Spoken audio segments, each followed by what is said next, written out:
Welcome to the Living Out podcast, helping people, churches, and society talk about faith and sexuality. Hello and welcome to the Living Out podcast. I'm Andrew, I'll be your host today, and today we get to continue our current series, Flourishing as a Same-Sex Attracted Christian.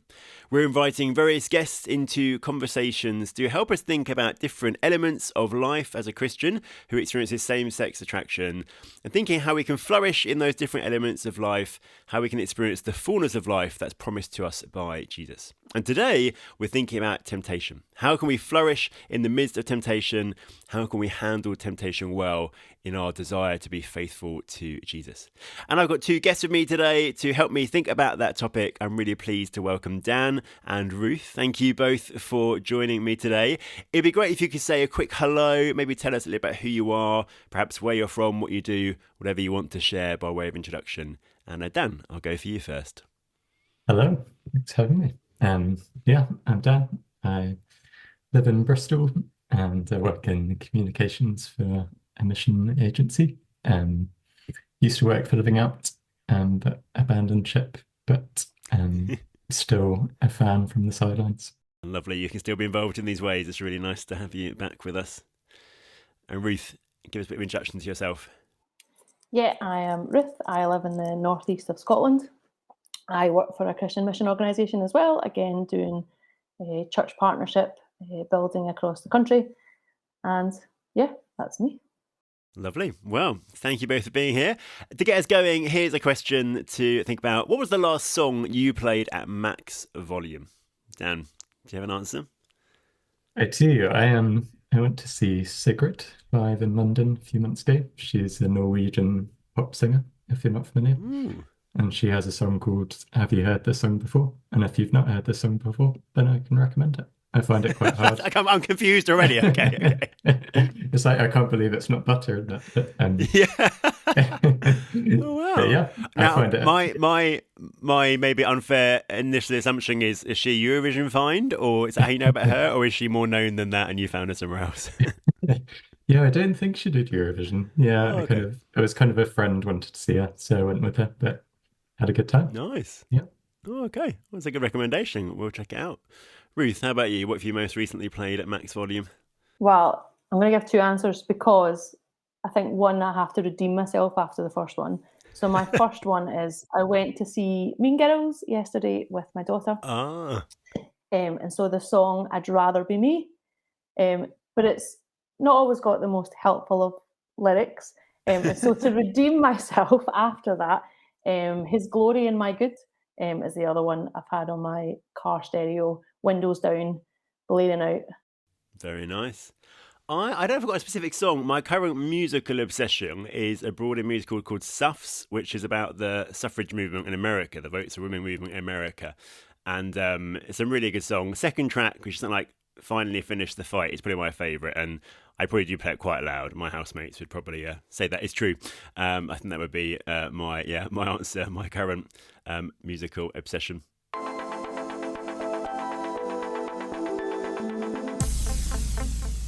I thought before we dive into today's topic, it'd be good to hear just a little bit of Dan's story and Ruth's story.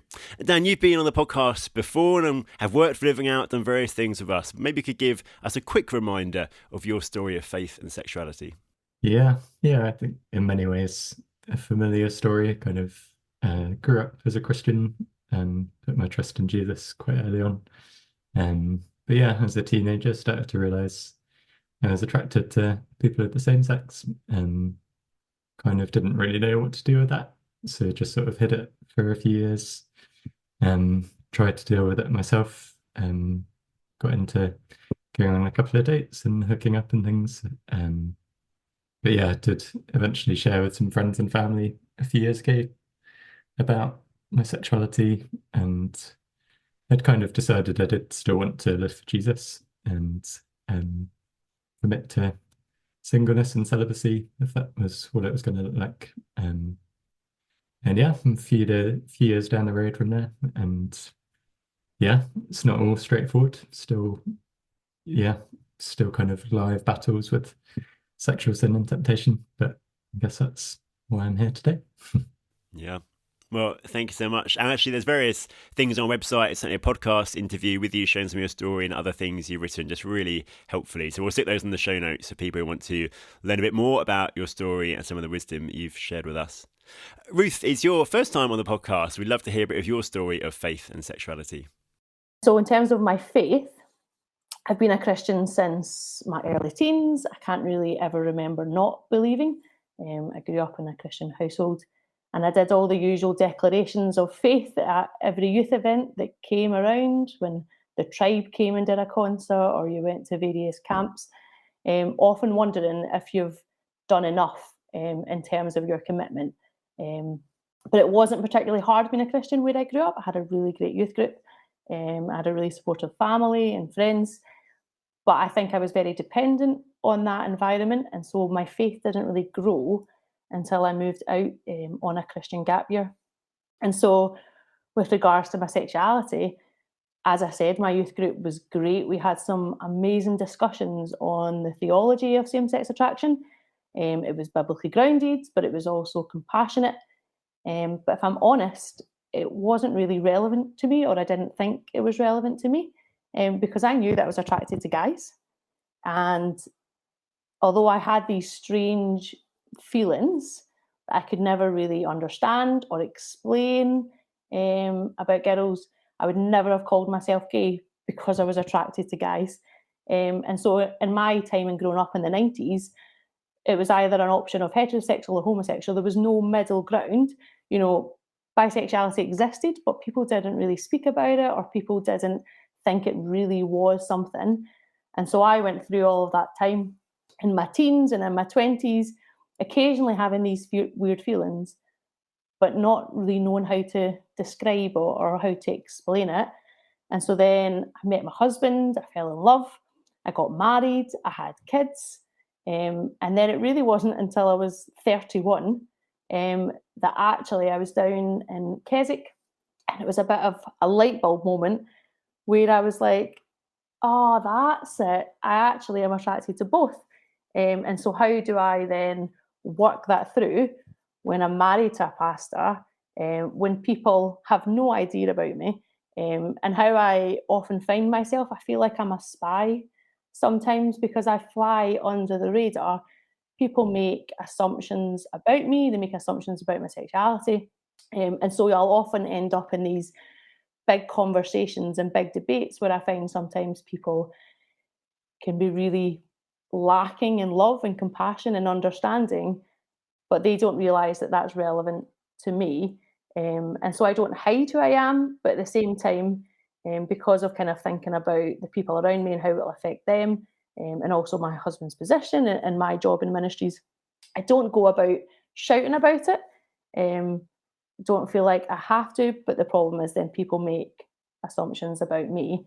And so I'm really thankful for that upbringing that I had that was biblically grounded, but it doesn't affect me. And so then in the last 10 years, it's been how to actually work out what it means to live within that biblical framework while experiencing these feelings, which I could never really understand. And so, yes, it's been an interesting 10 years.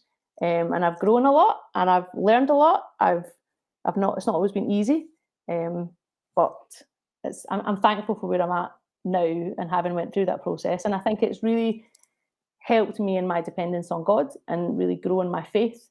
Instead of being self-reliant, actually, I am absolutely nothing without God and without his grace in my life. Brilliant. Thank you so much for sharing. I think loads of us would relate to that idea of actually it's our sexuality has been one of the areas of maybe we're struggling in our life, but something God has so used to grow us. And it's lovely to hear both of your stories side by side, just a reminder of how different our experiences can be of sexuality, but God's at work in all of them, and different journeys, different challenges, but God being at work and being faithful to us. And let's now turn that to our topic today. We can talk about God's faithfulness in this topic of temptation we're talking about, which for any of us really, I think, who experience same-sex attraction, temptation is going to be one of the difficulties in life. And I guess, to be honest, more broadly, just for pretty much all adult humans, sexual temptation is one of the difficulties in life. Most adult humans will experience that. And so let's kind of just go really real life. Tell me about a time or times about when you faced sexual temptation, and Tell me, when you face sexual temptation, what have you learned that really helps you to follow Jesus at those times? I feel like I probably face some kind of sexual temptation almost every day.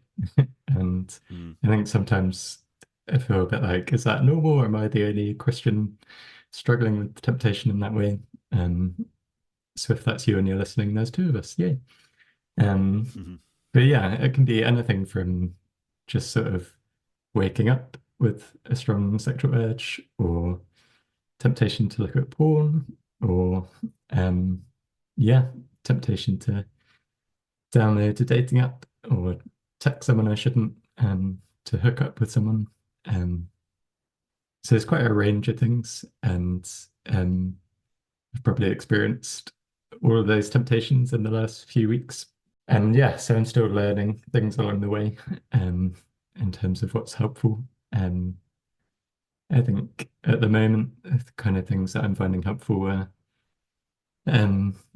sort of deciding each day that I'm going to stay faithful to Jesus, that I want to fight those temptations, but kind of deciding that in the evening as I go to bed for the next day.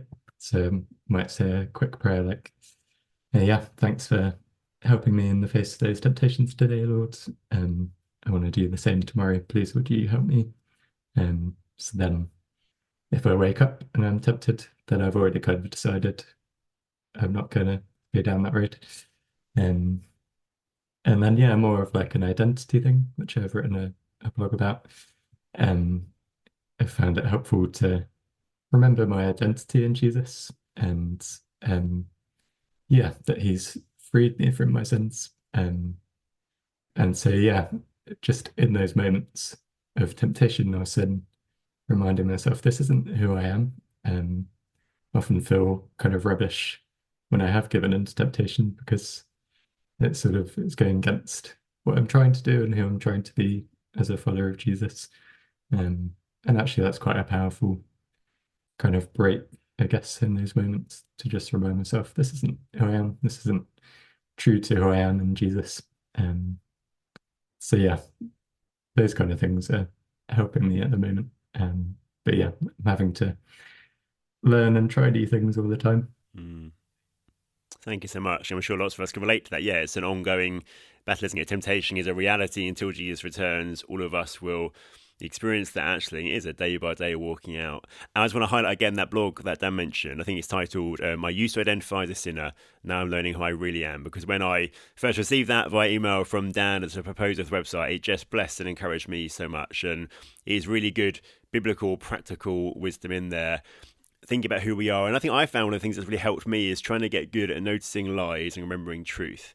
And I'm trying to learn much more actually when I experience sexual temptation, when I feel strong desires and urges, actually to be talking to myself about what they're telling me about those things are lies. They tell me I need this or that. They tell me this or that will make me feel a certain way or will solve certain problems in my life.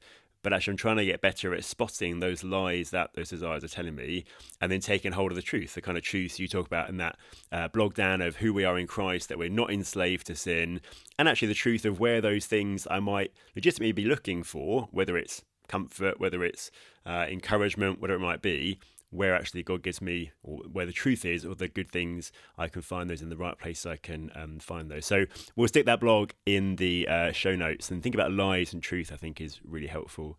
Ruth, how about you? What's your experience been, and what have you found helpful? Yeah, I think for me, sexual temptation comes in a variety of different ways. First, I'm attracted to men other than my husband. But how the church deals with that, if I was to confess that, or talk about it, I think as a church we make jokes when we find the opposite sex attractive, even if you're married, and yet that is sin, that is temptation. But yet if I was to share and confess, I'm really struggle with being attracted to another woman, suddenly that's a different story. That's an abomination. It must be so hard for your husband, etc. You certainly don't joke about it like we would if I found another man attractive. And so I often ponder the question, is it more likely that I give in to temptation on one side than I do for the other?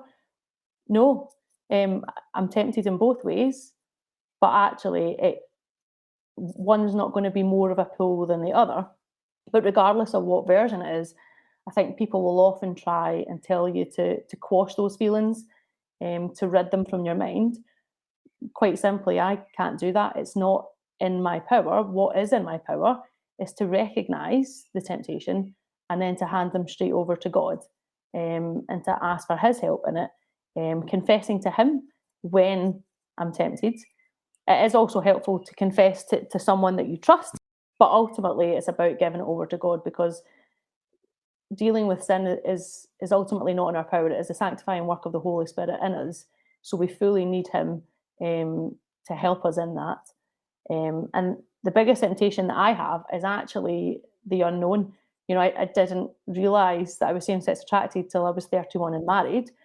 So for me, it's not about the temptation to necessarily be with a woman, but the temptation to really know and to explore that unknown, and to see if I've truly understood these confusing feelings that I have, to get to the bottom of it. But again, like you said, Dan, that's all about identity. And for me to be able to find my identity, and for me to control the narrative and to control what's going on, when ultimately my identity is in Christ, regardless of random feelings that I might have, my identity is in him.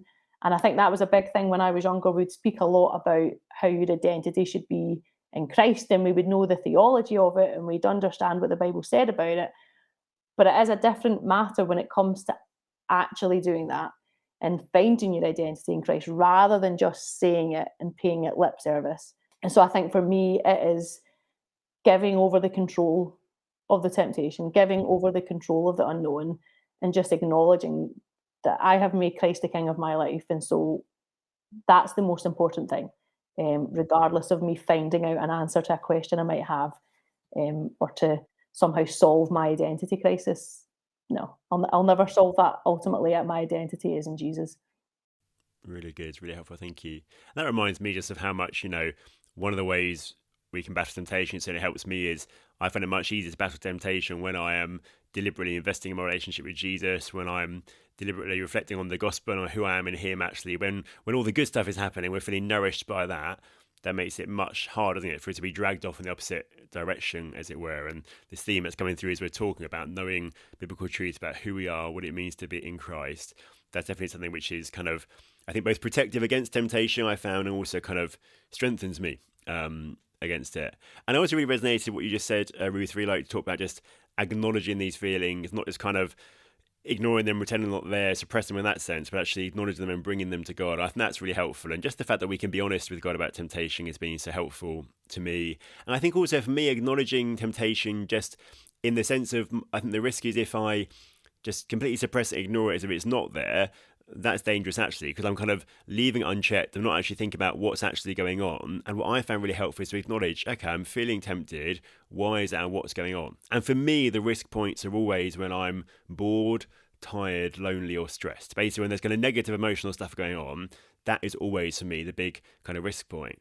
And I think I've been really helped by learning, rather than just kind of freaking out from feeling tempted and ignoring that, actually acknowledging I'm feeling tempted, I'm feeling urge, I'm feeling a desire, and then thinking, okay, why is that? What's going on? And then realizing, oh, actually, I'm feeling quite disconnected. Okay, who could I reach out to? Or just I'm feeling quite bored. Okay, how can I better use my time?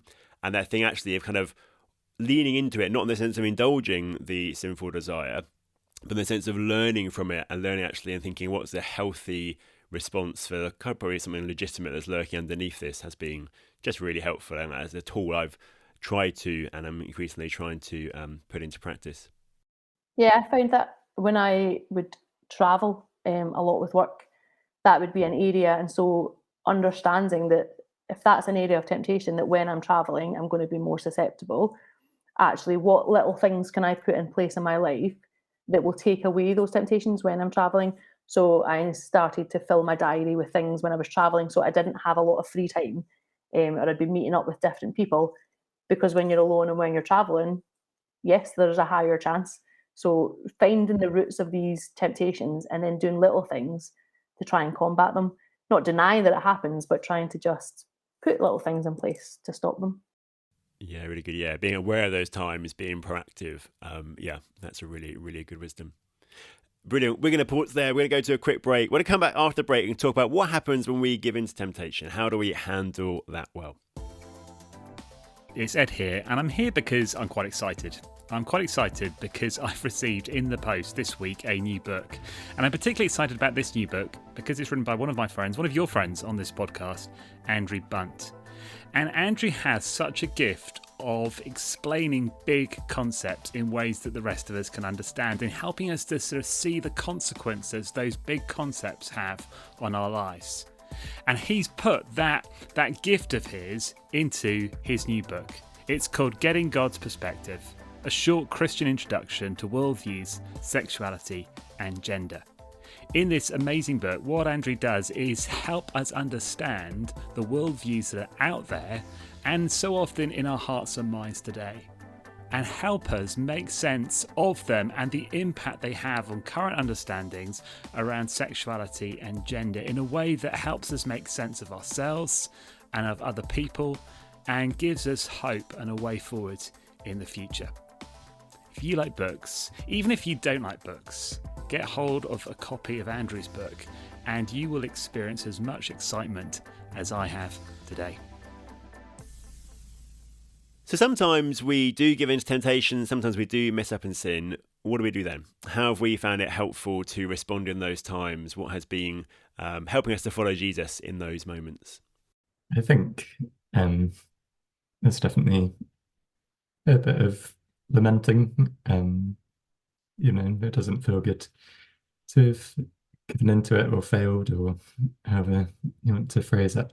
And I think bringing that to God is, a good first step. I like to go back to a favourite passage or something that reminds me of his compassion and grace. And I think it can be helpful to be able to confess that to someone you trust as well. It's a really hard thing to do and a vulnerable thing to do, but someone who can encourage you and point you back to Jesus as well. I've kind of sat there and cried as someone's read me the story of the prodigal son and just encouraged me.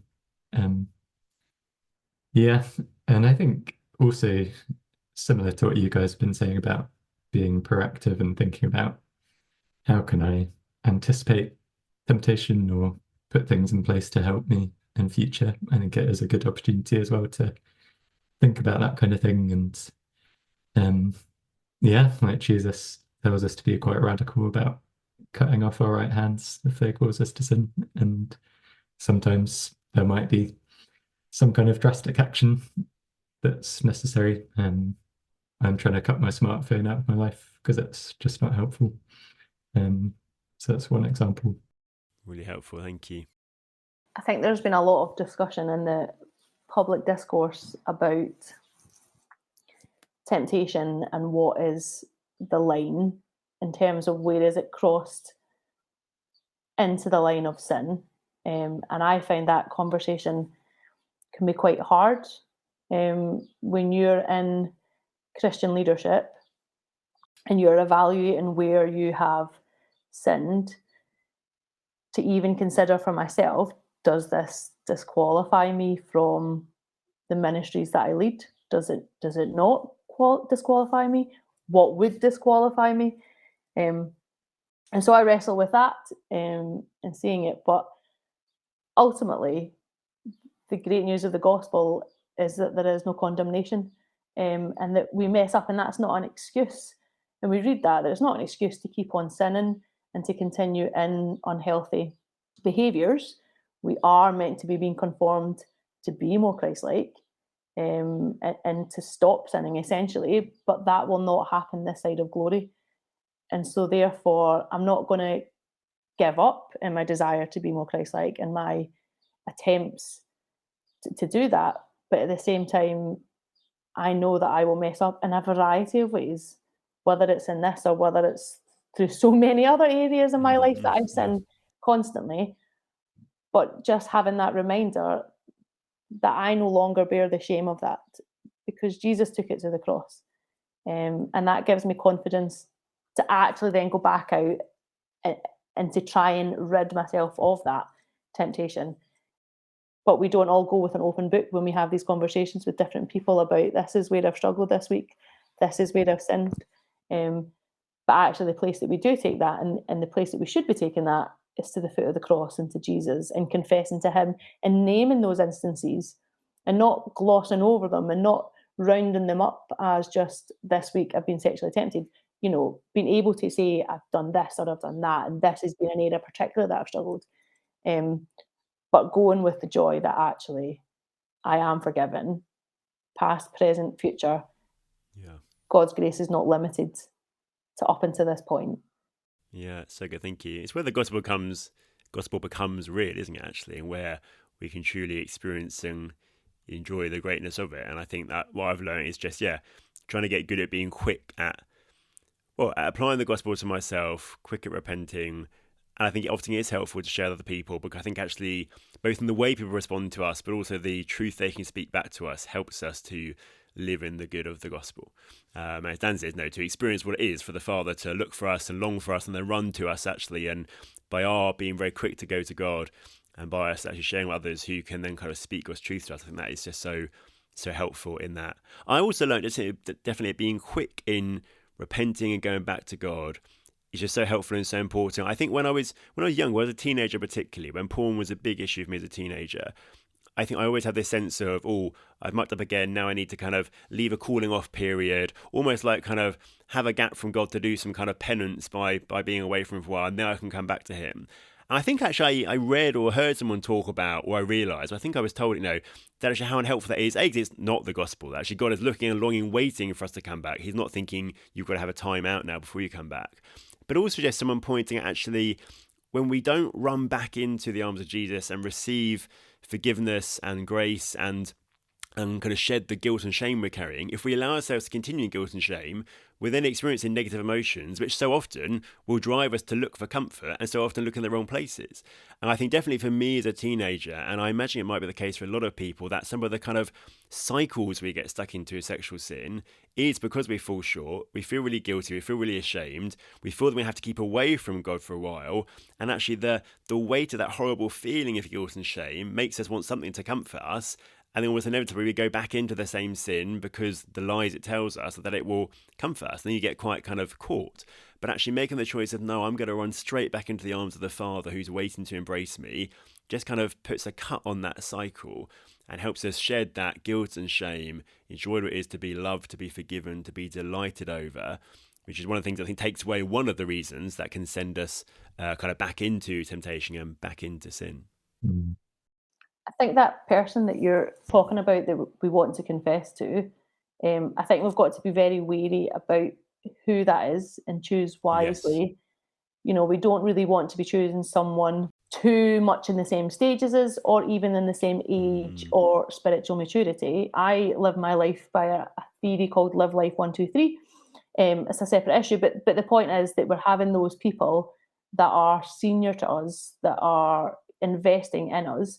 And so for me, probably the person I talk to most about this is actually my youth leader from when I was like 13. They're still my friend, and they are my friend, but they also have that level of seniority in my life that I can confess to, that they will hold me accountable, that they will turn me back to Jesus in every instance. And it isn't about so that they can hit me over the head with a stick and tell me how bad I've been, but to actually say, right, well, let's deal with that and let's make sure we're going to try and not do that again. But ultimately, let me tell you and just remind you of the gospel and the truth that's in that. I had my daughter do something very frustrating the other day, and it was very frustrating, and she was so apologetic. And the fact is, I immediately forgave her because I'm her mother, and I will always forgive her. It doesn't essentially matter what she does. I will forgive her and I love her. But she couldn't get it. And so even for days after the event, she was continuing to tell me how sorry she was. She didn't even do anything that bad. But yet she couldn't get over just the shame that she felt. And I just wanted to express to her, like, it's literally forgotten about. And yet how often do I carry something like that when I've confessed it to God, and yet I want to hold on to that shame and to that apology, when actually God has separated it, as far as the east is from the west. That is taken away from us. That is no longer counted against us, and yet we hold on to it. And actually, all that does is worse for us than just by accepting the forgiveness that is offered in Jesus. So it's always good when our children teach us things that we're maybe not learning when we should learn. That is good, brilliant. I'd love just to squeeze into our conversation if we had to wrap up. One last thing. I just think it's helpful to think on Jesus and his experience of temptation. How do you find that Jesus' experience of temptation helps you? What do you think we can learn from the fact that Jesus was tempted? I was thinking about just his prayerfulness in general, in difficult moments, maybe not necessarily moments of temptation for him, but yeah, he'll just cry out to God and say, like, take this cup away from me, for example, or yeah, like on the cross, why have you forsaken me? Yeah, in those difficult moments, a good example of just take it to God, don't sort of suffer in silence. Yeah, we've got the Spirit's help, and yeah, if we'll call on him, then the help's available. Yeah, I think that's helpful for me. I agree. I think that's it. We try to deal with things ourselves. Jesus was God, and yet he still called out to the Father. If he calls out to the Father when he's tempted, if he, when he's facing a difficult decision, turns to the Father, why do we not? Why do we try and do things in our own strength? Jesus could ultimately have done anything without calling out, and yet he still chose to, because it's about relationship. And yet we don't. We try and do it ourselves all the time. Yeah, he's a wonderful model in that way. And I just take comfort from the fact that, that Jesus has been tempted, therefore he really understands. When I'm being tempted, when I'm finding that difficult, and when I'm trying to be honest with him about that, he really understands. And particularly the thing, I think it's C.S. Lewis, the thing I think he says about the fact that Jesus is the only one who really knows the full force of temptation. Because the one who never gives in to temptation, only they know actually how bad and tough temptation gets. Actually, if you give in to temptation partway through, as it were, you don't know what it would have been like a bit later. And that sense that Jesus was tempted and knows the full force of temptation because he never gave into it. And therefore, when I'm finding it difficult, painful, costly, whatever, he really gets that. And just that beautiful Hebrews 4 truth that Jesus is tempted like us in every way, yet without sin. And therefore he can sympathize with us in our weaknesses. And temptation is probably the area that makes me feel most aware of my real kind of weakness and weaknesses. But that promise that because Jesus was tempted in every way, yet without sin, we can draw near to a throne of grace where there is help to, or mercy to help us in our time of need. And I'm aware there's kind of big debates around Jesus' temptation, and there are legitimate and good complex theological questions around what it means for Jesus to be tempted in every way. But whatever the answer to those specific questions, the author says really clearly, Jesus was tempted like us in every way, didn't sin, he gets it. So theological questions are important, but pastoral reality is the author clearly wants us to get Jesus really was tempted, really knows what it's like. And therefore, when we're tempted, he is full of compassion, grace, mercy, understanding for us. And that's just so reassuring to me. And sometimes even I pray and I talk to God about the fact that he knows better than I know actually what I'm feeling. And, it may be no one else in the world, it can feel sometimes like understands what life is like in this area or other areas sometimes but God knows from the inside because he's with me by his Spirit, and from the inside because he's lived human life. I just find that so comforting, encouraging, reassuring. Amen. Well, I can't believe it. Time has run out so quickly. Thank you both for just all you shared in this conversation, for your honesty, for the great wisdom that you've shared. I hope that'll be a real blessing to people. We will stick in the show notes various resources that we've mentioned. Some of the stuff that Dan's written on this topic I think is particularly helpful. I just loved his honesty and the wisdom he shared. There's some other bits as well. One pair of articles I'll mention are by Joe Johnson, a friend of mine who's a neuropsychologist. They're both titled Handling Sexual Urges, Part 1 and Part 2. They're actually regularly some of our most read pieces on the website, and they are really good combinations of biblical truth and wisdom with kind of practical psychological insight, which I think is really helpful when it comes to handling temptation. So we'll stick the links for those in the show notes as well. Do check out Joe Johnson's articles on handling sexual urges. But all that's left is for me to say thank you for listening. Don't forget to subscribe to the podcast to get all our episodes. Share it with someone you think might find the podcast helpful. And please do rate us or give us a review on your podcast platform, because that helps other people to find and benefit from the podcast. And join us in a couple of weeks' time, where we'll be back, another episode in this series, thinking about how we can flourish as those who experience same-sex attraction. But for now, goodbye.